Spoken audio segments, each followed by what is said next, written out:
Hello ನಮಸ್ಕಾರ. ಎಲ್ಲರೂ ಹೇಗಿದ್ದೀರಾ? ಇಲ್ಲಿ ನಾನು ಚೆನ್ನಾಗಿದ್ದೇನೆ. ಇವಾಗ ಹೇಳ್ತಾ ಇರೋ ಕತೆ ಸ್ವಲ್ಪ ದೊಡ್ಡದಾಗೇ ಇದೆ. ನಾನು ಹಾಗೆ ಒಂದು ಬುಕ್ ಓದಬೇಕಾದ್ರೆ ನನಗೆ ತುಂಬ ಇಷ್ಟ ಆಯಿತು. ನಿಮ್ಮ ಜೊತೆ ಶೇರ್ ಮಾಡೋಣ ಅಂತ ಶುರು ಮಾಡ್ತಾ ಇದ್ದೀನಿ. ಇವತ್ತು ಪಾರ್ಟ್ 1 ನೋಡೋಣ, ನಾಳೆ ಪಾರ್ಟ್ 2, ಇದೇ ಥರ ಪಾರ್ಟ್ 5 ಇದೆ. 5 ಪಾರ್ಟನ್ನು ಒಂದೊಂದು ದಿನ ನೋಡಿಕೊಂಡು ಹೋಗೋಣ. ಸೊ ಇವಾಗೆ ಪಾರ್ಟ್ 1 ನೋಡೋಣ ಬನ್ನಿ. ಒಂದು ಕಾಲದಲ್ಲಿ ಮಲೆನಾಡಿನ ಹಸಿರು ಬೆಟ್ಟಗಳ ನಡುವೆ ನೈಸರ್ಗಿಕ ಸೌಂದರ್ಯದಿಂದ ಕೂಡಿದ ಒಂದು ಸುಂದರ ಹಳ್ಳಿ ಇದ್ದಿತು. ಆ ಹಳ್ಳಿಯ ಹೆಸರು ಚಂದನವನ. ಹೆಸರಿನಂತೆಯೇ ಚಂದನದ ಮರಗಳು, ಹಸಿರು ಗಿಡಮೂಲಿಕೆಗಳು, ಸುಗಂಧಮಯ ಗಾಳಿ ಮತ್ತು ಪ್ರಕೃತಿಯ ತಾಯಿಯ ಮಡಿಲಲ್ಲಿ ಬೆಳೆಯುವಂಥ ಸೌಮ್ಯ ಜನರ ಕಣ್ಮಣಿಯಾಗಿ ಆ ಹಳ್ಳಿ ಬೆಳೆಯುತ್ತಿತ್ತು. ಹಳ್ಳಿಯ ಜನರು ಸಜ್ಜನಿಕೆಯಿಂದ ಬದುಕುತ್ತಿದ್ದರು. ಬೆಳಗ್ಗೆ ಎದ್ದಾಗ ತಂದುಕೊಳ್ಳುವ ಹಸಿರು ತಾಜಾ ಗಿಡಮರಗಳ ಬಡಿತ, ಹಕ್ಕಿಗಳ ನಾದ, ನದಿಯ ನೀನಾದ ಶಬ್ದ ಇವೆಲ್ಲವೂ ಚಂದನವನದ ಹೃದಯದ ಹಾಡುಗಳಾಗಿದ್ದವು. ಅವರು ದುಡಿಯುವುದು ದೇವರು, ಬೆಳೆಸುವುದು ಭವಿಷ್ಯ ಎಂದು ನಂಬಿದವರು. ದೇವರನ್ನು ಪೂಜಿಸುವುದು ಮಾತ್ರವಲ್ಲ, ಪ್ರಕೃತಿಯೊಂದಿಗೆ ಬದುಕುವುದು ಅವರ ಜೀವನ ಶೈಲಿಯ ಭಾಗವಾಗಿತ್ತು. ಆ ಹಳ್ಳಿಯ ಮಧ್ಯದಲ್ಲಿ ಬಹಳ ಹಳೆಯದಾದ ಕಲ್ಲುಗಳಿಂದ ನಿರ್ಮಿತವಾದ ಒಂದು ಹಳೆಯ ಕಾಲದ ದೇವಾಲಯವಿತ್ತು.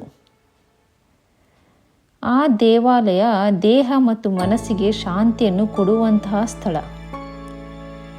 ಅಲ್ಲಿಗೆ ದಿನವೂ ಹಳ್ಳಿಯ ಜನರು ಹೋಗಿ ದೇವರ ದರ್ಶನ ಮಾಡುತ್ತಿದ್ದವರಾದರೂ ಬಹುಮಾನವಾಗಿ ಯಾರೂ ಆ ದೇವಾಲಯದ ಒಳಗೆ ಹೋಗಲು ಧೈರ್ಯ ಮಾಡುತ್ತಿರಲಿಲ್ಲ. ಏಕೆಂದರೆ ಆ ದೇವಾಲಯದ ಇತಿಹಾಸವೇ ತೀವ್ರವಾದ ಒಂದು ಗುಟ್ಟನ್ನು ಒಳಗೊಂಡಿತ್ತು. ಜನರು ನಂಬಿದ ಪ್ರಕಾರ ಅದರಲ್ಲಿ ಪುರಾತನ ದೇವರ ಪ್ರಭಾವವಿದೆ. ದೇವಾಲಯದ ಕಥೆಗಳು ಹಳ್ಳಿ ತುಂಬ ಹರಡಿದ್ದವು. ಆದರೆ ನಿಖರವಾಗಿ ಏನಾಗಿದೆ ಎನ್ನುವುದು ಯಾರಿಗೂ ಗೊತ್ತಿರಲಿಲ್ಲ. ಒಂದು ದಿನ ಒಂದು ವಿಚಿತ್ರ ಘಟನೆ ನಡೆಯಿತು. ದೇವಾಲಯದ ಮುಂದೆ ನಿಂತಿದ್ದ ಪೌರಾಣಿಕ ಮರದ ಕೆಳಗೆ ಮಣ್ಣಿನಲ್ಲಿ ಹಚ್ಚ ಹೊಳೆಯುವಂಥ ಒಂದು ಅಪರೂಪದ ಕಂಚಿನ ಹಾರ ಕಂಡುಬಂತು. ಅದರ ಪ್ರಕಾಶ ಹಳೆಯ ದೇವಾಲಯದ ಹೊಳಪನ್ನು ಕೂಡ ಮಿಂಚಿಸುತ್ತಿತ್ತು. ಹಸರಿನಲ್ಲಿ ಸುಳಿದ ಕಂಚಿನ ಹಾರ ಬೆಳಕಿನಲ್ಲಿ ನಗೆ ಮಾಡಿದಂತಿತ್ತು. ಆ ಹಾರದ ಮೇಲೆ ಒಂದು ಪ್ರಾಚೀನ ಶಿಲ್ಪದ ಆಕೃತಿ ಇತ್ತು. ದೂರದಿಂದ ನೋಡಿದರೆ ಆ ದೇವತೆಗಳ ಮುಖಗಳು, ಕಿರೀಟದ ರೂಪ ಮತ್ತು ಸೂಕ್ಷ್ಮವಾದ ನಿರ್ಮಿತ ಕಲೆಗಳು ಆ ಹಾರದ ಮೇಲೆ ಕಾಣಿಸುವಂತಿತ್ತು. ಜನರು ಆಶ್ಚರ್ಯದಿಂದ ನೋಡಿದರು, ಆದರೆ ಯಾರೂ ಅದನ್ನು ಮುಟ್ಟಲು ಧೈರ್ಯ ಮಾಡಲಿಲ್ಲ. ಯಾಕೆಂದರೆ ಹಳ್ಳಿ ಜನರಲ್ಲಿ ಭಯವೂ ಇತ್ತು, ಕುತೂಹಲವೂ ಇತ್ತು. ಇದು ದೇವರ ಹಾರವೋ? ಯಾರು ಇದನ್ನು ಇಟ್ಟಿದ್ದು?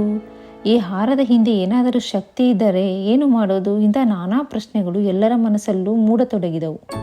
ಅಂದು ಸಂಜೆ ಹಳ್ಳಿ ಲಂಪಟೆಯಲ್ಲಿ ಕೂತಿದ್ದ ಹಿರಿಯ ನಾಗಯ್ಯ ಅವರು ಸುತ್ತಲಿನ ಮಕ್ಕಳಿಗೆ ಹೇಳಿದರು, ಅವನು ಕೇಳೋಣಪ್ಪ, ಈ ಹಾರ ಒಮ್ಮೆ ನಮ್ಮ ತಾತನ ಕಾಲದಲ್ಲಿ ಕೂಡ ಕಾಣಿಸಿಕೊಂಡಿತ್ತು ಅಂತ ಕೇಳಿದ್ದೆ.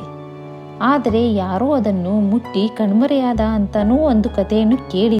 ಇದೊಂದು ವಿಚಿತ್ರವಾದ ಕಾಲದ ಚಕ್ರ, ದೇವರ ಇಚ್ಛೆ ಅಥವಾ ಕಥೆಯ ಪುನರುತ್ಪತ್ತಿ ಎನ್ನುವುದು. ಆ ದಿನದಿಂದ ಚಂದನವನ ಹಳ್ಳಿಯಲ್ಲಿ ಎಲ್ಲ ಬದಲಾಗತೊಡಗಿತ್ತು. ಓಕೆ ಫ್ರೆಂಡ್ಸ್, ಇದು ಪಾರ್ಟ್ 1. ನಾಳೆ